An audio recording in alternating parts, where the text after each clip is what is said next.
Hey everyone, welcome to Honeycomb Manila. This is All Things Creative.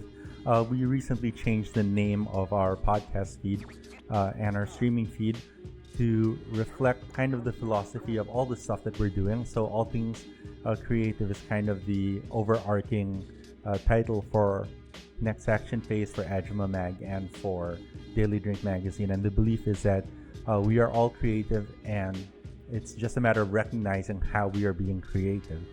And this new challenge with the novel coronavirus, or COVID-19 as it's called now, what we're facing is a situation where creativity is called for as well.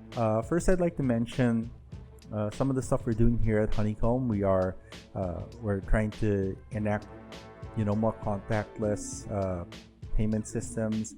We have drop-off and pick-up points for money and for beverage. And we're really trying to reduce droplet transmission as much as possible here. But as with everyone, this is a day-to-day concern for us. We're in an unusual situation. Most other cafe owners working at retail are dealing with a more retail audience. But as a cafe that services a co-working space, which is what Honeycomb is, it is a shared working space, a collaborative studios.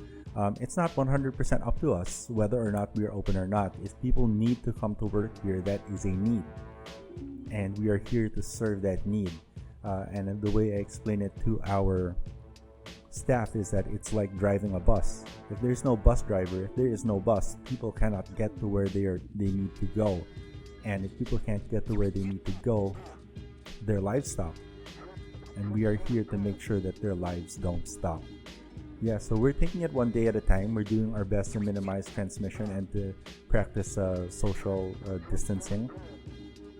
But at the same time, we are also acknowledging that people do need to work, and we are here to support our members and our community here in Honeycomb, no matter what.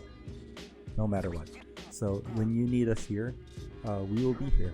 That said, we are not accepting walk-ins as of this time.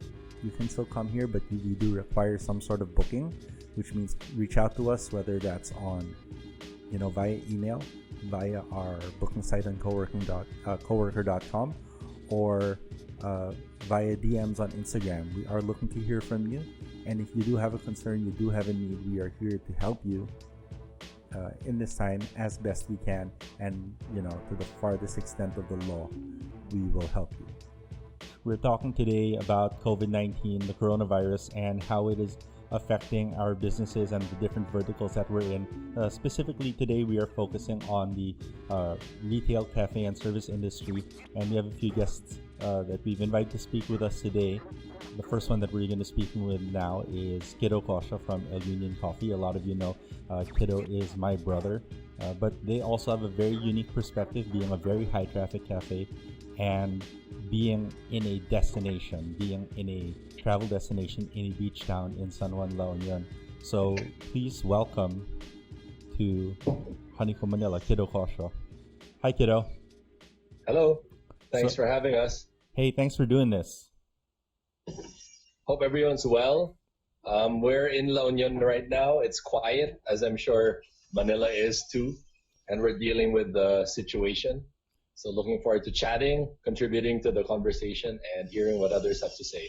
Well, I think that's really the big thing, and why we want to do this is, with so much isolation, I think it's important for us to all understand that we're together in this, right? We're isolated together, if it makes any sense. Everybody's dealing with difficult situations in business.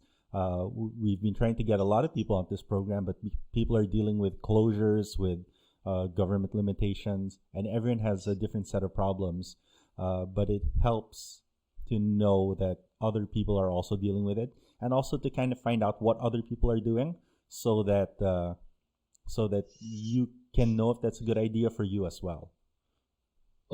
Yeah. So, what are the steps that El Union is taking, given the current situation of COVID-19? Now, we have lockdown here in Manila, but is that something that you guys are facing over there?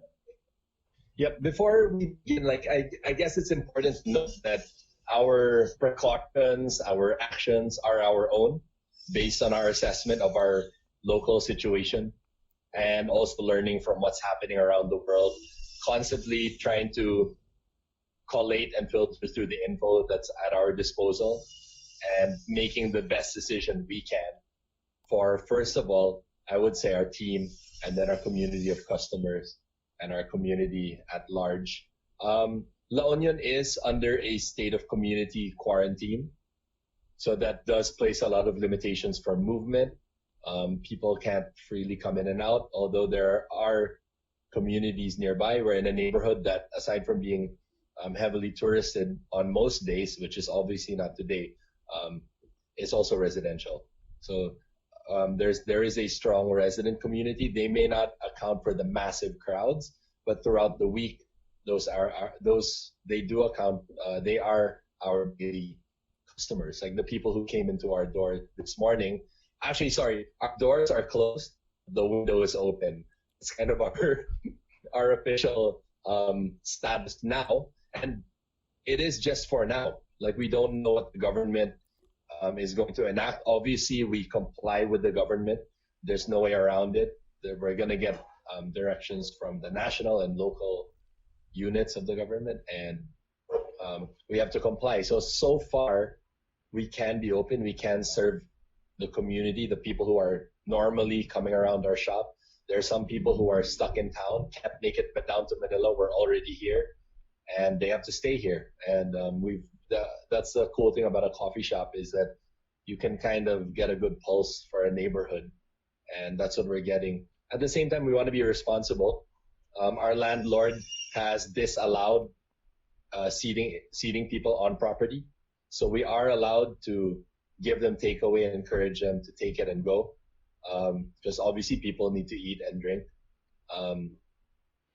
We've gotten, from the property perspective, we've gotten some helpful rent relief from our landlord. So some of our neighbors on the property, we exist on a property with about 10 other tenants.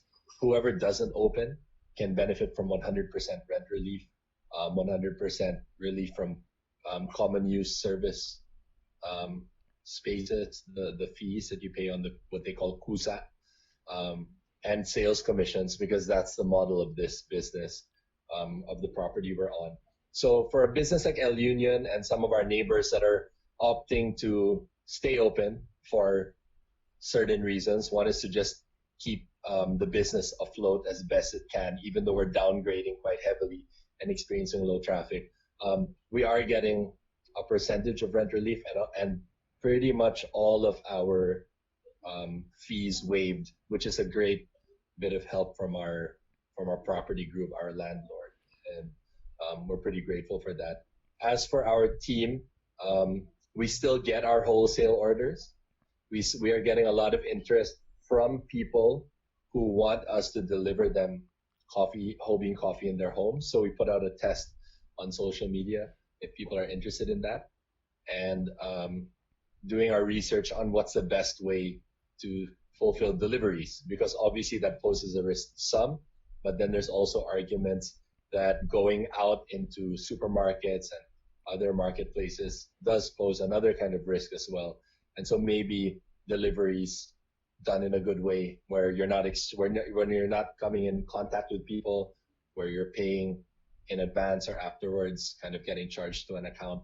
These might be viable ways forward for people to get the coffee that they need or want, the food that they need, right? So yeah, that's kind of where we are right now. Again, it's a day-to-day thing. Mm-hmm. So today, that's the decision. Yeah. And then we're going to hear something on the news this evening that might completely overturn that decision. But as of today, yeah, that's where we are. Yeah. Yeah. One of the things that we're focusing on now is number one, trying to find a way to go as cashless as possible here. Of course, that takes a lot of time to execute. But things change when we come into a crisis like this. And I think one of the things that's going to change majorly globally is a lot less use of cash.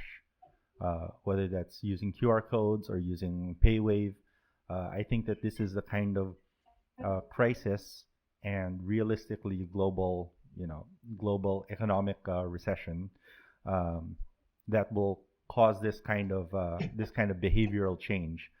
In the meantime, what we're doing is that we here in Honeycomb is we have pick up and drop off mats, right? Okay. So think of like something like a chopping board, right? Where it says in the location where we are, we write it in 3 languages, and people put the money down there, and then there's a cashier that does nothing but handles cashier tasks, and then barista that handles only barista tasks, and then there's a separate mat for pickup, and then both those mats are sterilized and washed with soap and water, right, yeah, on a rotating basis. So likewise with delivery, we're not doing delivery right now, although we are looking into it, into providing for the other offices inside our building. On our part, we are a unique setup where we're not really retail. We are serving a working community. So bringing it to them, we're trying to find out what's the cleanest way to do that. Is it done in a cart, right? Are we using takeout only cups? And when the person drops off the delivery, how do we facilitate no contact in that situation? So how are you guys dealing with that? So as of last week, we've done our research. So Ami is actually our general manager, my wife, and I guess I'm the mouth of the brand and the face of the brand. But we do have a team. Like there's 22 of us, and that merits exploring kind of going down every avenue and possibility that we can to keep those 22 people alive and happy, and not worried about their foreseeable future, right? So last week, Ami and the team did some research on what the standards are from the best practices are around the world concerning COVID-19, how a cafe would function. So one of them is placing your menus on a board rather than on a menu that people can hold. Another one is making sanitizers very accessible, having a different person making the drink from the person who's handling the cash. What are some other ones? We've adjusted hours as well. Yeah. So what's that like for you? How are your adjusted hours? As of last week, we were at 7 a.m. to 9 p.m. So we're usually 7 to 10. We've kind of like evened out our hours quite a bit. We have the amount of people on staff to have several shift changes, but now people are, at least the current plan is that they're block shifts to minimize you interacting with more people even in the team. Meaning no overlap. So basically, if I'm on a team, if I'm on a team as person A with person B, I will always be on the same team as person B for the foreseeable future until we've seen the end of this thing. Also, and then person C and person D might take the next shift, and it's to minimize overlap and to be in the event of an unfortunate incident where somebody needs to trace how somebody else got a virus, it would be much simpler. Is to clear up those tracks. So that's kind of one of the measures we are doing in staying open for the meantime. Also, a lot of our team are working from home, such as our office people, where they would only need to come in very minimally. Some of the Shrine of Satisfaction, our bar is closed, and we're transitioning the team to do other things like potentially process sales and Q&A with our customers over social media. So that's something that's fresh from the meeting. How we're gonna quote unquote market. It's not a good term in these times. At the same time, you need to market. People need their stuff. People will keep drinking coffee, and we have to try and get it to them. And then we also need to kind of keep our our wholesale ops afloat. So that's kind of what it looks like on our side. Yeah, so far. Am I missing something? Adjusted hours, no overlaps. Yeah, out of work from home, some new responsibilities. But we, as a policy, also we've decided that we're absolutely looking out for our people as much as we can. So wages are unaffected as of now. This March, like everybody is on track to get their pay this March, and we want to keep it that way as long as possible because, as I said, we're talking about individuals here. Some of them are the financial anchor of their families. Some of them are parents. Some of them are contributing to their families as children. So yeah, we're trying to keep the people's wages as unchanged as possible. At the same time, we understand that some businesses simply can't do that. Like the setup is different, right? We're trying to see if it's viable for us to transition to delivery during these times, but that might mean re-engineering the menu, which means a new supply chain, which means and where are you going to get those supplies? Right. Yeah. How can you forecast them in an uncertain? So everything is a for now solution, to be honest. And then what we've done in planning is we've kind of forecasted kind of a low, medium, and high situation. Like if things get really bad, this is what that will look like in a medium case scenario. So now we're still here. We're still open. We're still able to we have a lot of inquiries for whole bean coffee for individuals who are on quarantine, and provided the logistics can be responsible, we want to do that. And creating so now it's a lot of back end work, like staging that the offerings online, programming, kind of all of that, putting it, making it available, setting up payment gateways, setting up logistics. So that's where we are today and what we're trying to solve for tomorrow. That said, yeah, there's some coffee that is available for people to order already. Have you gone to all takeout cups, like all paper cup? Yeah, that was one of the precautions that we went to last week. So yeah, we're not serving anything that's not on a disposable. Thankfully, we've sourced 100% compostable, but it is pricey. So see, that's another thing. It's like when you, at least for us, it's costly because of the kind of cups that we use. Yeah. I think that's something that we're seeing across the board because you guys are also not filling owner brought cups anymore, right? Yeah. We're kindly asking people to just accept a single use cup for the meantime, it being the lesser of two evils, because a lot of owner brought cups will be used already. They will have some liquid in them once in a while, and our staff has to go and clean them. And so we want to minimize those contact points. We're saying in the meantime for now, right? And we keep on saying that like, oh, we're doing this for right now and for for this day and for last week. But what do you think the outlook is for this if we look ahead? We're looking at this virus staying with us for a long time, for a year maybe. How does that work out for a business like yours, which really relies on a community of people being there on a day-to-day basis? Yeah, it's quite a big challenge. We're not a big. There's no big fund behind this company. It's been. We always repeat that fact. This is an independent company that started very small, and it's just through time and discipline and improvement kind of rolled that income back into our growth. And that also means that we're not resting on a big company that we can lean on, and it makes it much in one sense we're more nimble, and we can have a more native solution, which we're trying to arrive at. How do I see it playing out? Again, we forecasted a worst case. In a really, really bad case, we're gonna close. If you follow, in a really bad case, some people may lose their jobs, and we don't want that to happen.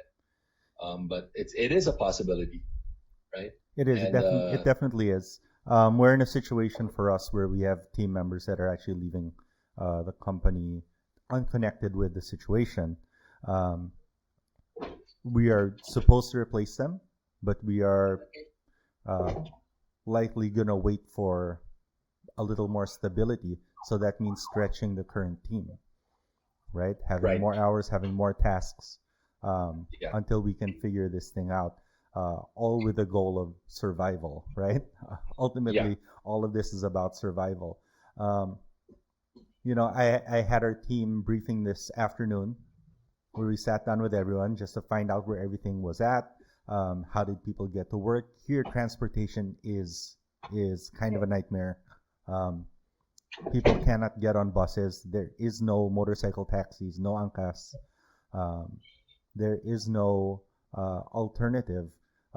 In the small little part of Quezon City where I live in New Manila, there's a restriction on UV Express, which are these vans, right, that bring people around, where they can only seat 6 people. And usually there are no UV Expresses inside New Manila, but I came across a number that were speeding through our village, through our barangay, packed full of people just trying to evade the cops, right? So the transportation system really is stretched. Our staff who were trying to get on buses this morning watched people get pushed and thrown out of buses, and them shouting at the conductors, on the verge of real fights and real, riots in a worst case scenario. So we've had to adjust with having. So what we did is we adjusted like on the fly. I went and picked them up. Basically, driving on the way to work, swung by. We're trying to set up like a school bus system to keep our people out of public transport as much as possible. But even that is a band-aid, right? So when we briefed this morning, we discussed this afternoon. We discussed all those things, but one of the main things that we discussed was arming yourself with knowledge, because a virus will mutate. The fact that it is in humans means that it's mutated, right? It came from a bat, now it's in humans, which means that this virus does learn. But if that's a tactic that it's using, we can learn faster.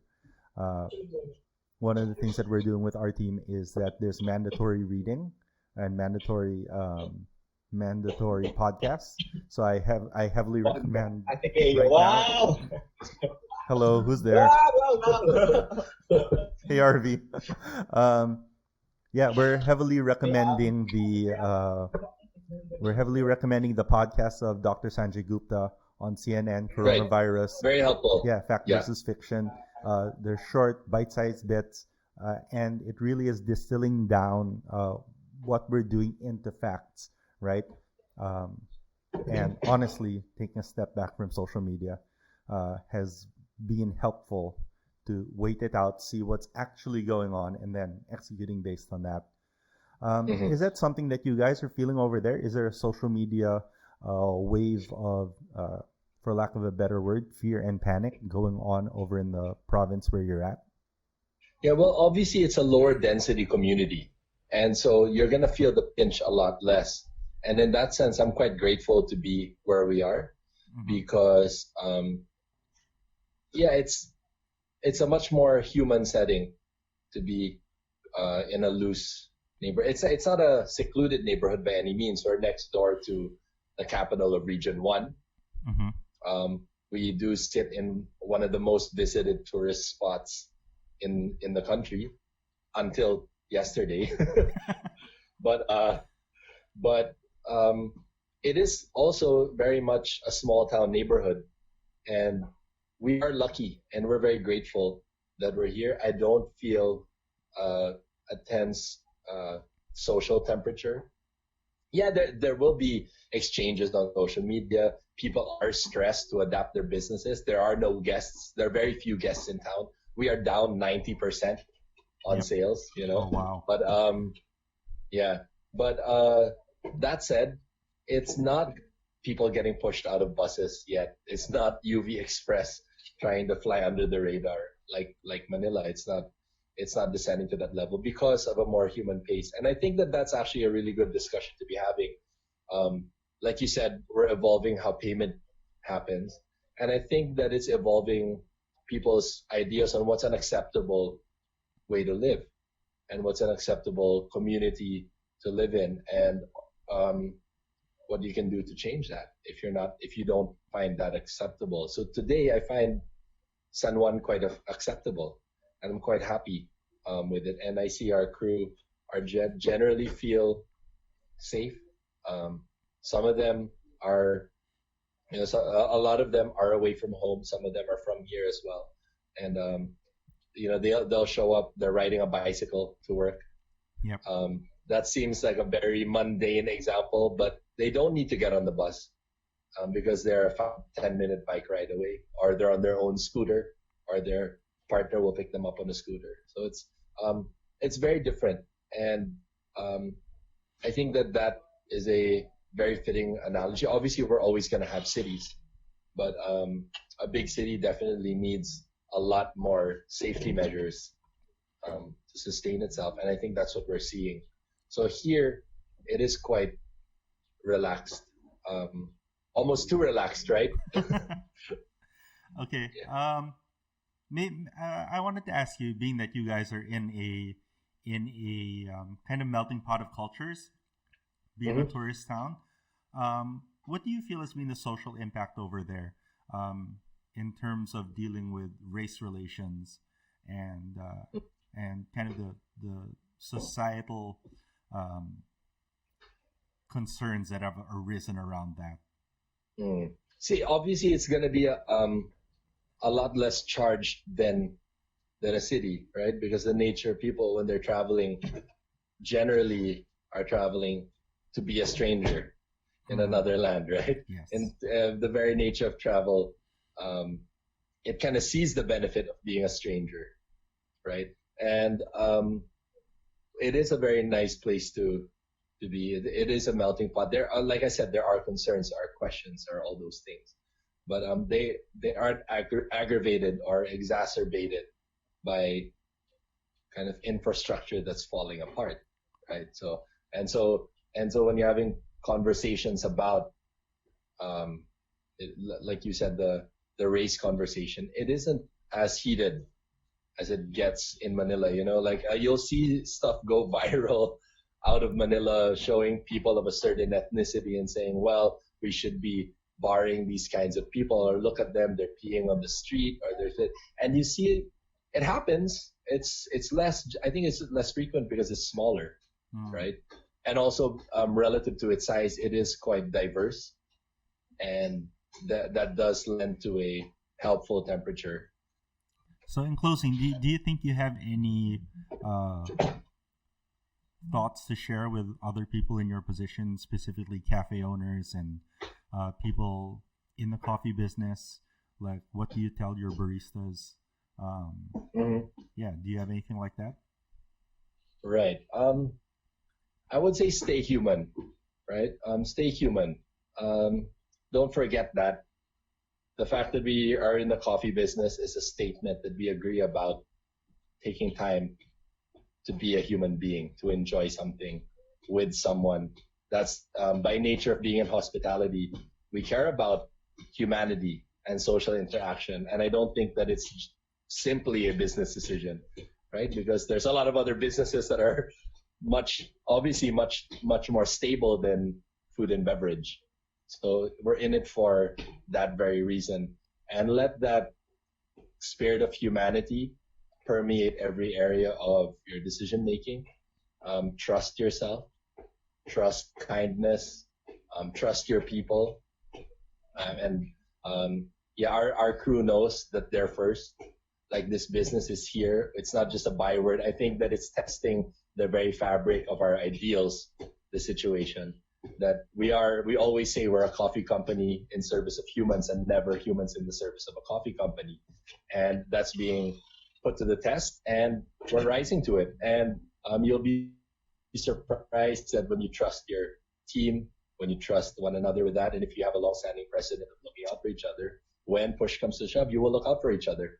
You will still keep looking out for each other. And for other coffee company owners, I guess, stay human. Let that, your decisions may be different from ours. Your limitations may be different. The challenges, there's also many of the same challenges. But I think that, as long as we're thinking of people first, I think businesses, we're even challenging the very concept of a business and how important that is, right? Yeah. Like, I think that, the situation is, I hate to sound like an anti-capitalist, but it is challenging. The idea of a company and the idea of so many things, and simplifying, distilling humanity to its most basic needs. And I think we have a lot of thinking to do. We have a lot of acting to do. And I think that if we're thinking of people first, more than anything, everything else can be rebuilt, but life, we just have one. We just have one life, and our people just have one. And these relationships that we have with one another, they don't just end at the business. And so I think that if something has to hit the chopping block, let it be the business. If that would be my insight. I hope my partners aren't watching, but I think that we could all agree that, hey, at the end of the day, we're people, and we'll do our best to keep this thing afloat together. And then if all has to fall down and break, then we can rebuild. We can rebuild a corporate entity, right? That's true. Relationships, lives, these are very hard to restart. So think of those first. Yeah, I think also one of the things I mentioned to my team is that to look at each other and realize that we're in a privileged position, that we are young and strong in this period of time. Yep. Right? Yep. And if you get sick, and there's a high probability of that happening, just in general, I mean, the predictions of the US CDC is that 40 to 70% of the population will get hit by this thing, infected in one way or another. Fine. Yeah. Yeah. So that's more than half, right?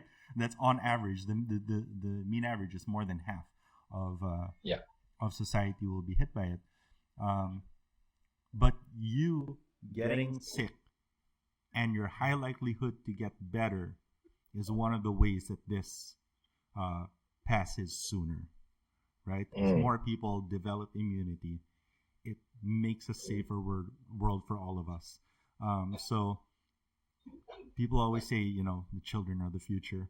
But I think that it's one of the benefits of our business being a generally young one, having young, strong teams in the companies, that if all goes away, it's okay. We will be the ones to rebuild. So thank you, Kiddo, for your time. I think your closing message was very appropriate and something that people really need to hear. And I hope that everyone who's listening and watching on YouTube and on Facebook took something very useful that I know that I did. Hope so. Thank you very much, guys. All right. Thanks, Kiddo. Back to work. Good luck. Good luck, everyone. Good luck over there as well. Thank you. All right. Thank you, Kiddo, for all that information and for all that insight. Kiddo, aside from being my brother, has always been a very good friend, and this has always been his gift. Like, he really has wisdom in these circumstances, and he's great with people. El Union is, they really say that they are a people company, and that's something that DNA-wise is something that we share with in Honeycomb. Please continue watching our Honeycomb channels. We actually have something special in store with Daily Drink Magazine, kind of anticipating what's going down here. We've prepared a mini coffee film fest. They're all programs that you can watch on YouTube and Vimeo online for free during this period. And members of our staff have been busy watching these films, deciding if they're good or not, and making reviews. So we'll be releasing those reviews over the next couple of weeks. So please watch out for that. We'll be updating the website with all of our latest content over the next couple days. And we're doing our best to support you and bring you new content. Before we leave today, we're going to shoot a bunch more content for the YouTube page, so don't be surprised if you see some new shoe unboxings and some other opening act episodes, which we're going to be taping yesterday and today. And those will be coming out regularly for you guys to enjoy and consume during this time when we are socially distant from one another. Again, thank you for watching. I do appreciate your follows. My name is Kiddo Cosio, at Kiddo Cosio on Instagram. And on Facebook, you can find Honeycomb at Honeycomb Manila or /Honeycomb Manila, at Daily Drink Magazine at Honeycomb Manila on Instagram. And please follow our other publications here at Honeycomb. That's at Next Action Phase on Instagram and at Ajima Mag on Instagram. Ajima is where we talk about the more literally creative acts such as street art, streetwear. We do have an interesting podcast coming up, so please do subscribe to our podcast feed. All Things Creative, made in Honeycomb Manila, on whatever your podcast catcher is. I think we are going to be on Apple Podcasts very soon, but we are definitely on Stitcher, Google Podcasts, Spotify, and you can also get the RSS feed on our website. All right, thank you very much for watching. Let's coffee. Peace.